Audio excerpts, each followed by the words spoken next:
આ સંમેલનને લઈ અને ધાનેરા ધારાસભ્ય માવજી દેસાઈનું પણ નિવેદન સામે આવ્યું છે। તેઓ કહી રહ્યા છે કે આજે અમારું ઐતિહાસિક મહાસંમેલન થવા જઈ રહ્યું છે, જે સમાજ માટે પ્રગતિના દ્વાર ખોલશે।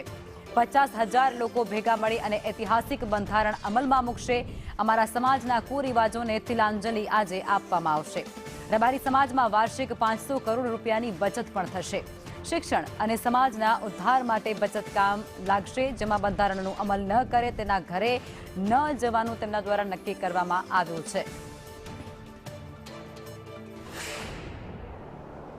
ડીસાના શમશેરપુરા ખાતે રબારી સમાજનું મહાસંમેલન મળી રહ્યું છે। સમાજના નવા બંધારણને લઈને આજે જે મહાસંમેલન મળવા જઈ રહ્યું છે, જે આ મહાસંમેલનના જે આગેવાન છે માવજીભાઈ દેસાઈ, ધાનેરાના ધારાસભ્ય, તેઓ આપણી સાથે છે। તેમની સાથે સીધી વાત કરીશું। શું કહીશો સાહેબ, હવે સમાજને બંધારણની જરૂર?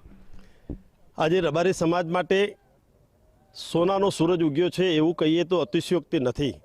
ખૂબ વર્ષો પછી આજે રબારી સમાજ અને એમાં ઉત્તર ગુજરાતનો સમગ્ર રબારી સમાજ એક મહાસંમેલન આજ દિવસ સુધી ન થયું હોય એ પ્રકારનું મહાસંમેલન થવા માટે જઈ રહ્યું છે।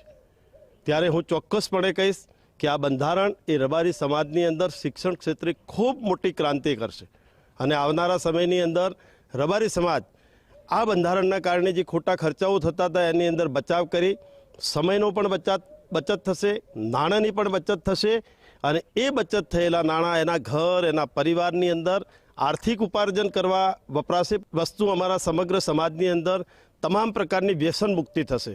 આ સમગ્ર સમાજમાં એક ખૂબ મોટી ક્રાંતિ થશે। જે વર્ષો પહેલાં રિવાજો, જેને કુરિવાજો કહેતા હતા, એ પ્રકારની જે બદીઓ હતી એ સંપૂર્ણપણે નાબૂદ થશે। અને આજે જ્યારે સોના ચાંદીની અંદર આટલા ભાવો વધ્યા હોય ત્યારે રબારી સમાજ તો તમને હંમેશા ખબર છે કે સોના ઘેલો હતો, ત્યારે એની અંદર પણ અમે જે મર્યાદાઓ બાંધી છે એ મર્યાદાના કારણે એને આર્થિક ખર્ચા ઘટશે।